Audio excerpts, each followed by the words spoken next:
నమస్కారం.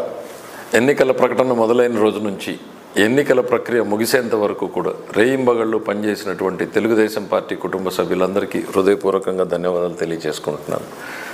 తెలుగుదేశం, జనసేన, బీజేపీ కూటమి గెలవాలన్నటువంటి తపనతో పనిచేసినటువంటి ప్రతి నాయకుడికి, కార్యకర్తకి హృదయపూర్వకంగా ధన్యవాదాలు తెలియజేసుకుంటూ, మీరు పడినటువంటి శ్రమ, కష్టం మరవలేనిది, ఖచ్చితంగా ఇది మరుపురానిది అనేటువంటిది కూడా ఈ సందర్భంగా తెలియజేసుకుంటున్నాను.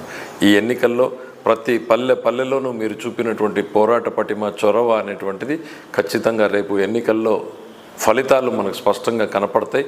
మన గెలుపుకు భారీ మెజారిటీ దిశగానే మనం సాగడంలో మీ అందరి కృషిని కూడా మరవలేనిదని తెలియజేసుకుంటూ, మరొక్కసారి కుటుంబ సభ్యులందరికీ కూడా హృదయపూర్వకంగా ధన్యవాదాలు తెలియజేసుకుంటూ, మనతో పాటు శ్రమించినటువంటి జనసేన, భారతీయ జనతా పార్టీ నాయకులకు అందరికీ కూడా హృదయపూర్వకంగా ధన్యవాదాలు తెలియజేస్తున్నాను.